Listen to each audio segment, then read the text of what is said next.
future assistant professor. Welcome back to English by Pooja Singh. Today we are going to deal with Enlightenment age critics, right? Now, today we are going to talk about John Dryden. And you will be saying, why ma'am is so happy? Because I love this person. Why I love this person? Because Dryden was father of criticism. And why he was considered as father of criticism? Because he pioneered the liberal criticism, he pioneered the historic criticism, he pioneered the comparative criticism, and the reason I love him is the freedom he has given to each and every one.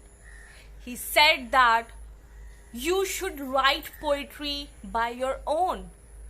Yes, there were so many critics before Enlightenment age, Greek critics, Roman critics, Middle Age critics, but they did not give us the freedom. They were like, no, you have to adhere by the rules, you have to follow these rules. Aristotle gave his own rules, Socrates gave his own rules, Longinus gives his own rule, but I like John Dryden. Why? Because John Dryden is such that he said that, yes, I know, the aim of poetry is to instruct and to delight, but the main aim of poetry, the first and the primarily property is to give delight. If you're not delight, suppose if I bought a book for poetry and I'm reading it, and if that poetry doesn't make me smile, that's of no use. Now people will say, ma'am, you are saying this, you are saying that. Yes, but I still will say that everybody has its own taste and temperaments. You cannot follow anyone. It should be you, that you should be following only you. And that what real teaching. And if you have not heard of Dr. S. Radhakrishnan's lecture, please go and listen to that. You will have a greater wisdom. Literally, he have explained it so well that, he has talked a lot that why you have to follow others. So, I love this man, John Dryden. And again, I'm so obsessed with Paradise Lost. I would be saying that, every time I see some or other context, I feel like, I have to make sure that Paradise Lost in it. So, John Dryden was the first person to say that Satan was the real hero in Paradise Lost. Earlier, all the critics before John Dryden, they said that yes, God is the real hero or the Adam is the real hero, but John Dryden was the first person to make him like, yes, Satan is the real hero. So yes, today we are going to read everything about John Dryden, how he was a father of criticism, he was a pioneer of historic criticism, comparative criticism, and what not. So yes, stay tuned with me, and without delay, we are going to start our day 7 of literary criticism.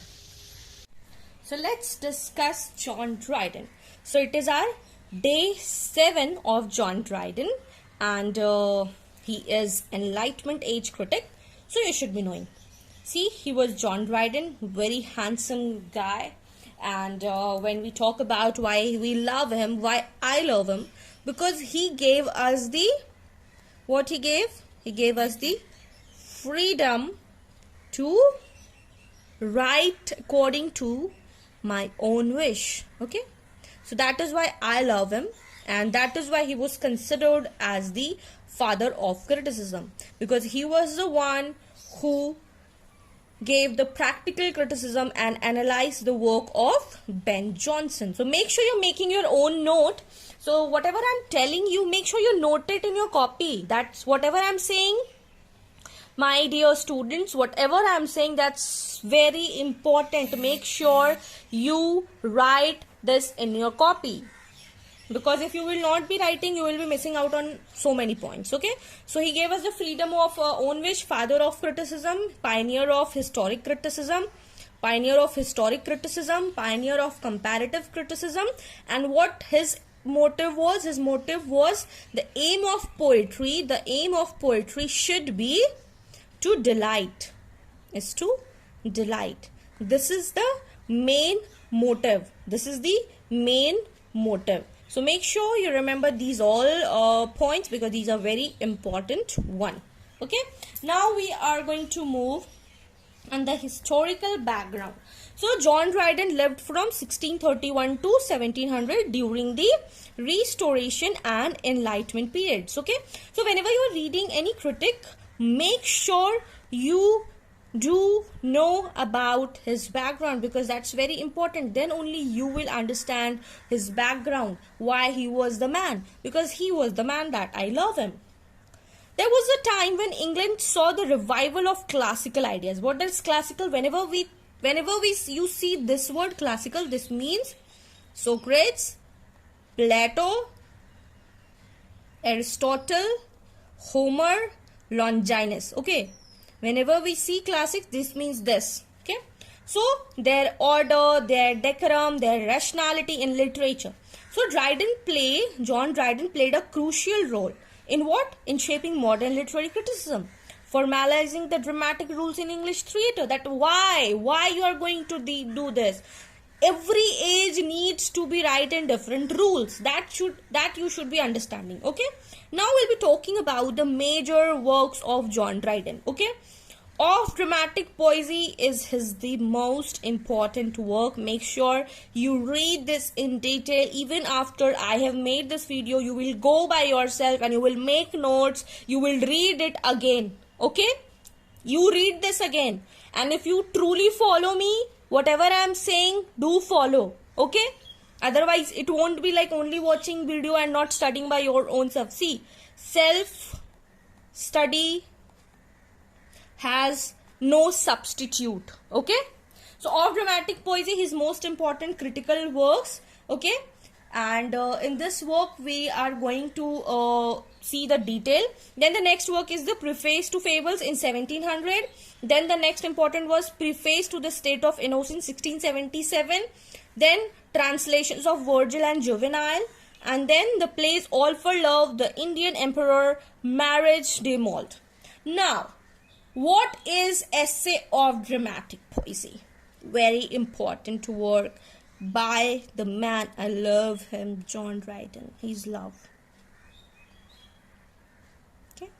He is love. It might be not for you, but yeah, he's my love. That's why I'm taking all my love, my energy to make you understand this.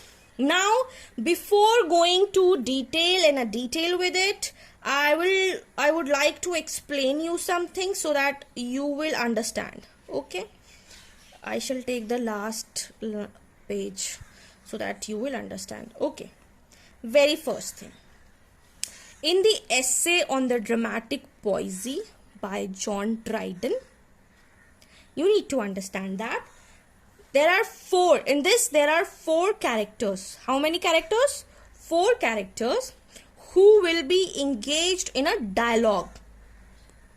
In what? In a dialogue. Okay? About what? About dramatic poetry. That how it should be, what it should be, who is better, who is bad. What are the characters' name? The first is Eugenius. Second is Crites. Third is Lycidias.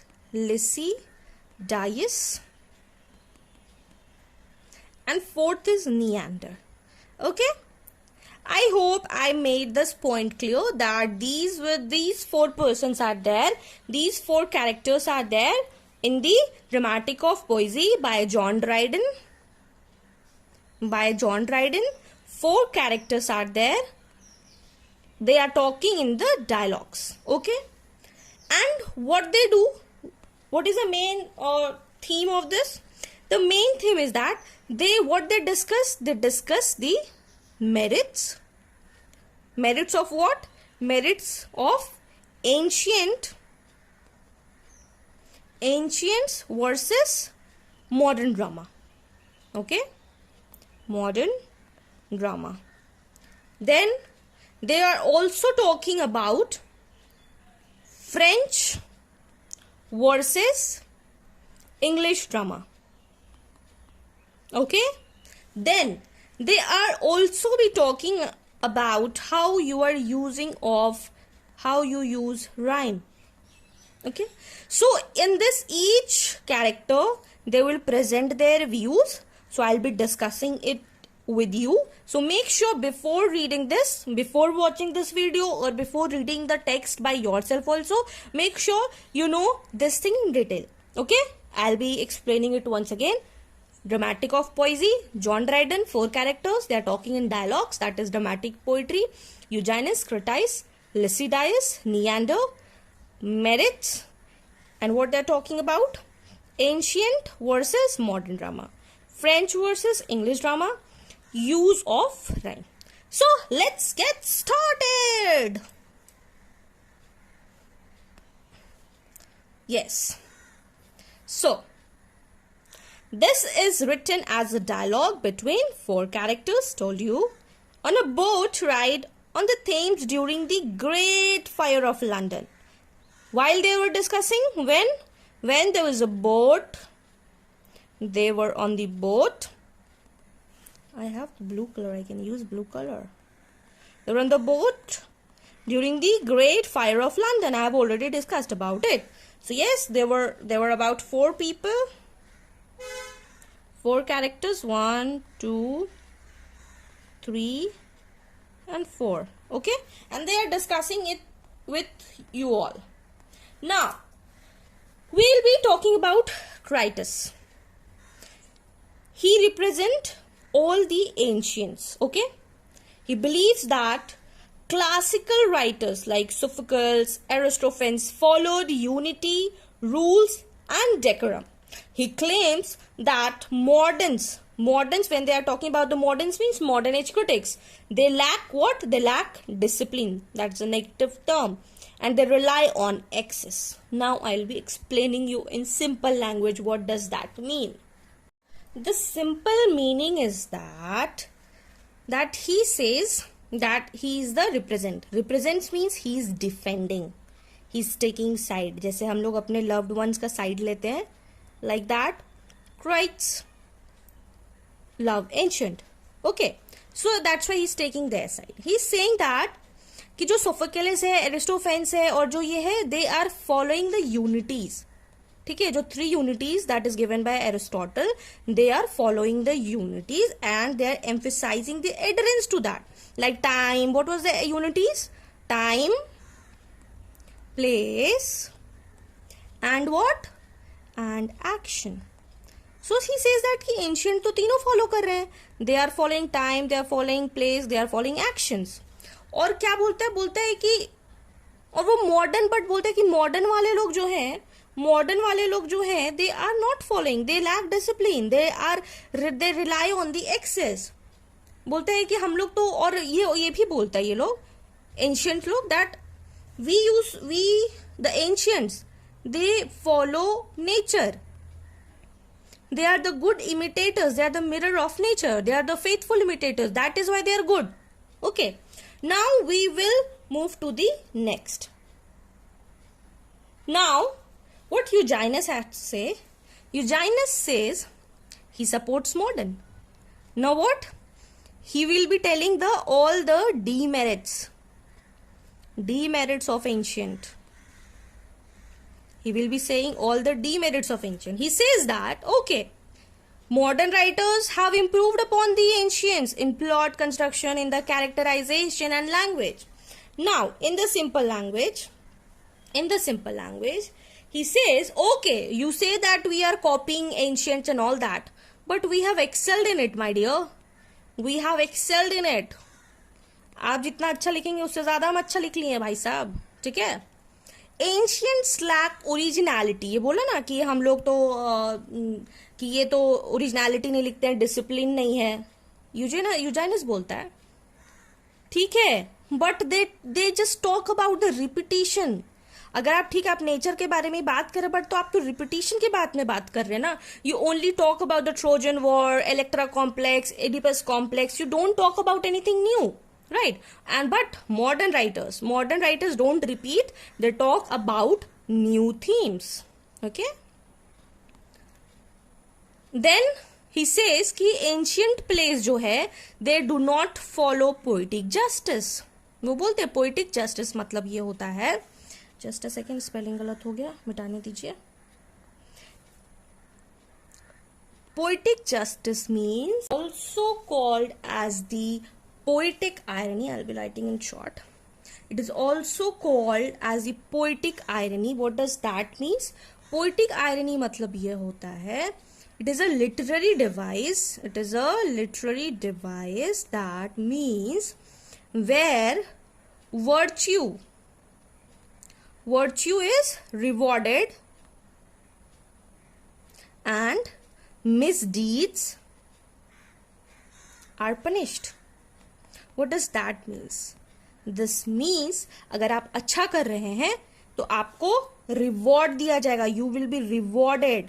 But if you are doing bad, you will be punished. But ancients, when we talk about the ancients, they were not following the poetic justice. They were saying that no, हम लोग उसमें बहुत बार ऐसा होता था कि जो evil characters है रोम और ग्रीक और रोम में, आप देखिएगा दे वर बीइंग अभी पनिश्ड नहीं हो रहे हैं, they were prosperous in ancient but not in the modern time. So that is why he says that कि नहीं, it is not that. So it's just a poetic justice कि आपको virtue reward होगा और misdeeds are punished. So this is how he talked about the demerits of ancient and said about supports the modern writers. Okay, now we will be moving to the Lycidas. What did he say? इनका भाई अलग फंडा था. He said कि भाई हमको ना ancient में पढ़ना है और ना ही हमको पढ़ना है मॉडर्न में, ईस्ट और वेस्ट, साउथ ईस्ट वेस्ट. ठीक है, ये बोले कि हम I will be taking the side of French. He said French theatre is far better than everything. So he defends French drama. He says that praises the strict adherence to the three unities, less violence and more refinement. Sees French plays are more polite, and morally instructive. Okay, they are morally instructive. तो वो बोलते हैं कि सी हम लोग जो भी हैं, हम लोग ट्रैजिक कॉमेडी का यूज़ नहीं करते हैं. We don't use a tragic comedy. French follows the unity. हम लोग यूनिटीज़ फॉलो कर रहे हैं, सारा टाइम, एक्शन, प्लेस, सारा यूनिटीज़ फॉलो कर रहे हैं. और इंग्लिश तो बहुत एब्सर्ड है. इंग्लिश को क्या बोलता है ये लिसाइडस इंग्लिश के बारे में क्या बोलता है? बोलता है अरे यार इंग्लिश तो बहुत एब्सर्ड है. और जब हम लोग एब्सर्ड के बारे में बात करते हैं, you will tell me one absurd theater का play and playwright name. Okay, one play name and one playwright name in the comment section. And those who will not comment, I think they won't be knowing it. If they would be knowing it, they will be writing. If they are not knowing, they will not write. और आपका इससे एक connection भी हो जाता है. You will get an engagement also. ठीक है? Do let me know in the comment section one absurd play name and one absurdist playwriter. Okay? So, and this is how you should study. This is a correct form. This is how you have to study. Okay? So, what did he say? कि ठीक है. फिर वो बोलता है कि हमारे French में क्या होता है, हम लोग पोएटिक जस्टिस को भी फॉलो करते हैं. We do follow poetic justice. What does that mean? V virtues are rewarded and vices are punished. V R and VP. इसका शॉर्ट में हम लोग लिख देते हैं इसको. V R means virtue is rewarded and VP means vices are punished. ठीक है, फिर बोलता है कि सबसे अच्छा बात होता है कि हम लोग बहुत पोलाइट होते हैं, हम में इमोशंस होता है. हम लोग बहुत पोलाइट होते हैं, हम में इमोशंस होता है. And we violate all the, like we do not show any violence actions on the stage. So these are not performed on stage. These are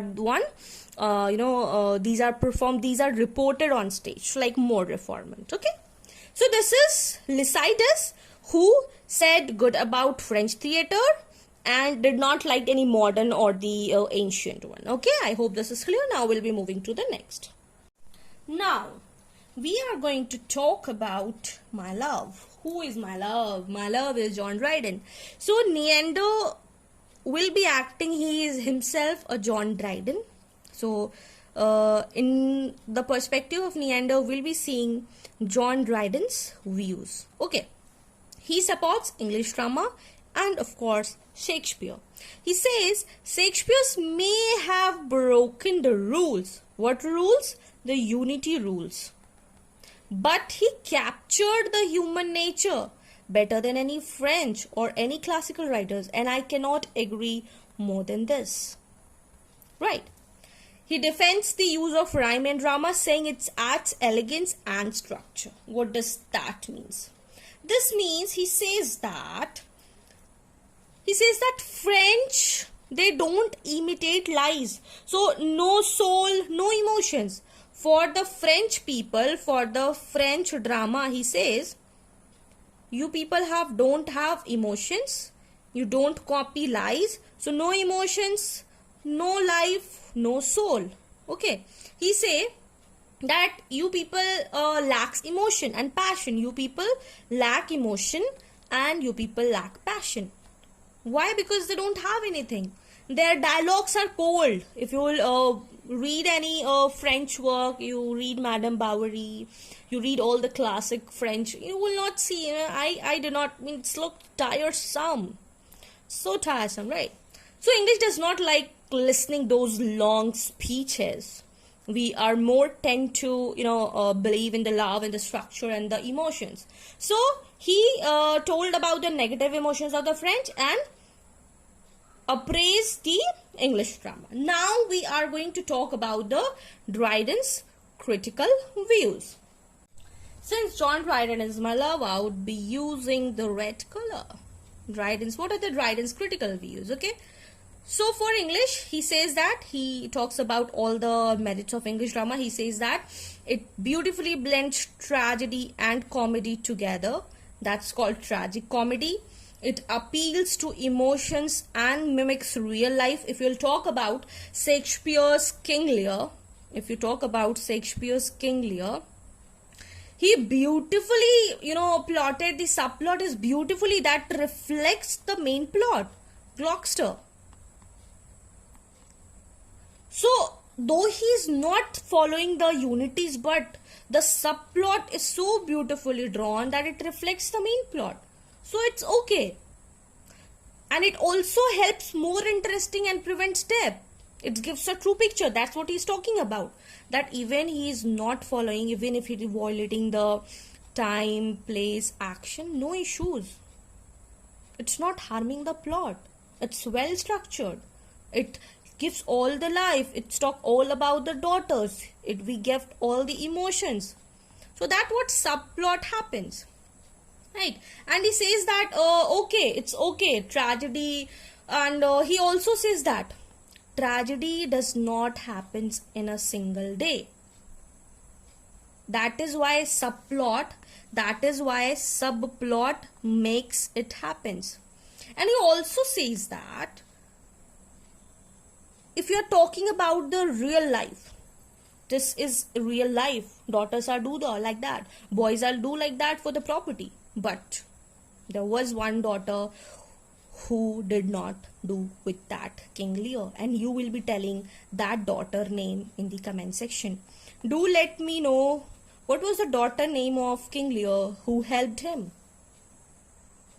Okay, now he also says that English drama uses lots of variety and richness of language. He says that it is a soul. When he's talking about the tragic comedy, he shows that a soul moves from tragedy to comedy. It is no harm. So that is why tragic comedy is no harm. A lot of fear and pity will make that, all that emotion, all that atmosphere बहुत गंदा. But जब आप tragedy से comedy में जाते हैं, it makes thing lighter. And there is no harm on it. Right? Now we'll be seeing what Dryden argues about the rhyme. In the defense of rhyme, he says that it adds harmony and pleasure, it disciplines the poet's thought and prevents carelessness. If you're using rhyme in day-to-day life, is good. Natural rhyme, it's going to make that play or make that drama more beautiful, right? So yes, if you're using rhyme, it's great. So rhyme does not limit creativity, instead it enhances in the dramatic expression. So these are the things which he said about the rhyme. Okay, what he has to say about Chaucer. So Dryden on Chaucer. He was Mr. Chaucer. What is his most famous work? You will write in the comment section. His most famous work. How many pilgrims were there? What was the theme of that complete work? And what did he promise that if you will say this thing, I will give this reward? So you will be telling all this in comment section. Okay. Now, see, the very first thing I would like to tell you, criticism does not means criticizing a person. The very first thing, if you are reading criticism, you should be knowing this. And in the very starting lectures, I have mentioned that criticism does not means that you are criticizing a person. It means critiquing means you are, what you are doing? You are evaluating first. Second, you are analyzing. And thus that means you can give both positive and negative comment on that person. Okay? सो ये चीज़ आपके दिमाग में बहुत clear होना चाहिए. Criticism का ये मतलब नहीं होता है कि आप उसको सिर्फ क्रिटिसाइज कर रहे हैं. It means you are evaluating, आप उसके बारे में अच्छा बता रहे हैं, आप उसके वर्क्स को एनालाइज कर रहे हैं और कहाँ पे वो इम्प्रूव हो सकता है वो बता रहे हैं. ठीक है, so let's get started. He says that कि Chaucer is very great, but praise भी करते हैं, फिर उनको मॉक भी करते हैं. He says Chaucer's storytelling and naturalness is great,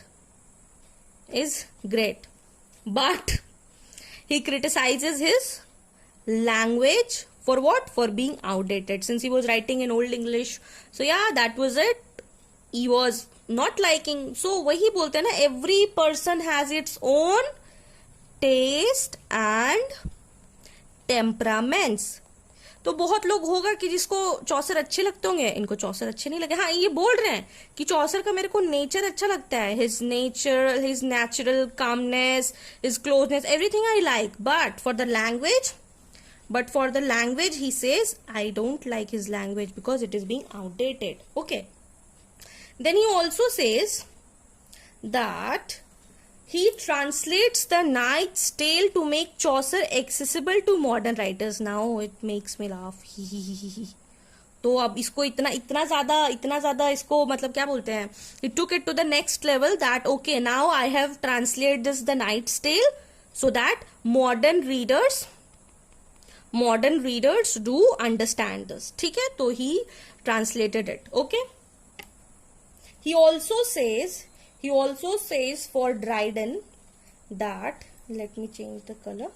He also says that by praising, he says, here is God's plenty. What does that means? This means कि यहाँ पे भगवान का अगर कुछ दिया हुआ है तो वो चौसर के पास है.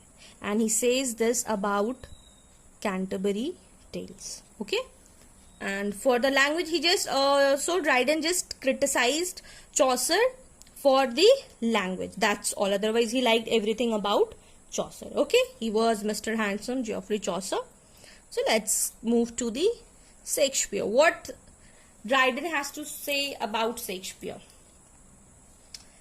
So William Shakespeare, the man who don't need any introduction. Okay, so for that Dryden says that he is the greatest soul of English poetry. I cannot more agree to this. True. He says that Shakespeare understood human nature. That what I say is that he was not of an age, but of all age. He was not of an age, but of all age. Right? He talks about emotions. He talks drama about better than anyone. Right? Literally. He has touched upon all the emotions. Love, anger, hate, jealousy, and what not, right? So he has touched all of things. But Dryden being Dryden, he criticizes him for lack of artistic polish and for violating classical unities. But still he says, okay, whether you have violated the classical units, he gives example that Beaumont greater in play, that they do violate unities, but they are still great in spirit. King Lear. Okay. So he says that obviously he calls greatest souls for English poetry. He gives that that Shakespeare has made the drama better than anyone, and also he says that he compared Shakespeare to Homer. Okay. So Dryden being Dryden, he compared Shakespeare to Homer. He says that modern, ancient, largest poet and the most comprehensive soul about Shakespeare. Okay.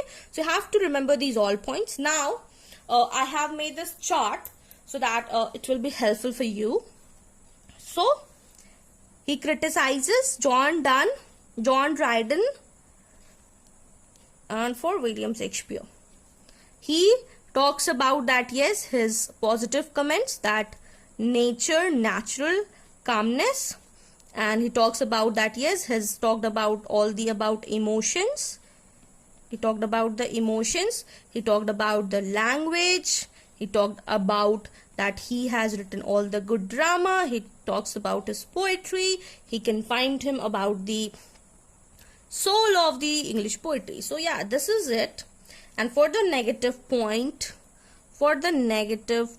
he says that language is outdated. Okay, he says that you lack artistic polish. Okay, so I hope this will make you easier to understand. So whenever you see critical comments, make sure that he has written it. And Dryden was the first. He was the first to make a practical criticism. Also remember that, so it will be easy for you to understand. Okay. So yes, that was it. Now we'll be moving to the PYQs from the Dryden. So who does Neander represent in Dryden's essay of dramatic poesy? It was Dryden himself. Okay, correct. Now UGC NET July 2016. What is Dryden's opinion on rhyme and drama? So rhyme enhance artistic discipline and beauty in drama. Okay. UGC NET December 2018. Which four Shakespeare's debate in Dryden's essay on dramatic poesy? It's Creighton, Eugenius, Lycidias, and Neander. You can say Creighton also, you can say Creighton also, it depends on you. So, this was it. Now we'll have a recap of it, what we have studied so far. Why eraser is coming? Let me change the color of. So, what we saw? We saw about John Dryden. We saw why I like him, why he is my favorite. Then he is father of criticism of historical comparative poetry. We talked about the historical background. We talked about the major works of John Dryden. These are, if you want to know the detail, you can go for detail, but I won't suggest because it is the only main work of it. So it will be easy if you will learn and focus on this one. Just remember the names like Preface to Fables and State of Innocence, all that. We discussed his main work that, a lot of questions have come from that. So, essay on dramatic poesy, we discussed Eugenius, Creighton, Lycidias, Neander. Then we saw the critical views of how he talks about the merits of English drama. Then we talked about the defense of rhyme. then why criticism is necessary, what does criticism means, then what does he says about the Chaucer, then the on William Shakespeare comments, and then the practical criticism. We saw about what the comments he gave for the positive and the negative, and positive and the negative, and then we saw the PYQs. So yes, that was it, and here I made you understand all of it. So again, I would like to tell you that what you have to write in the comment section so that you people write in it. The very first one is that you have to write one absurd play and the one absurd playwright name. Then you have to tell me the King Lear's good daughter name. Then you have to write the famous work of Geoffrey Chaucer, how many pilgrims were there, what was the theme, and what was the reward he promised. And that's it. So that was a wrap for today's video, and we saw how John Dryden gave us the freedom of choosing. The aim of poetry should to delight and not to instruct. The very first primary aim should be, to delight, to make you happy, and not to give you moral instruction. So yes, everybody in life, everybody has its own taste and temperaments. I'm not saying that John Dryden is correct or Socrates was wrong, but if I would be a critic, suppose in the today is postmodern era, right? And we are living in 21st century. If I would be a critic, I won't be following that rules of the classic rules. I won't be following the unities. I won't be following the rules and regulation, because today's generation is different. Today's needs are different, and that's how this is the way you should relate each and everything to your real life, so that you understand literary criticism in a better way, not in the theoretical way, but how you are connecting it to your life, how you are living your life, how you can connect with the nature and all. So yes, this is how we have completed our Enlightenment age critic John Dryden. So yes, we'll be moving forward, and in next day we will be talking about all the other critics of this age. And yes, that was it. So yes, as usual, I would be saying, if you found this video helpful, do like, share with your friend, those who think that literary criticism is boring. No, it's not boring. It's the most interesting part of the section, where you get to explore your ideas, and you can assume that every critic has its own taste and temperaments and how they have been followed. So yes, I was saying, do subscribe my channel for all the latest updates. If you haven't followed yet, do hit the subscribe button to get all the updates and you don't miss any notification. And yes, share with your friends, like this. And yes, why don't you people hype my video, huh? I see nobody hypes my video. Hype this video more and more. Okay, bye bye, take care, keep learning, keep shining. We'll meet you in the next day.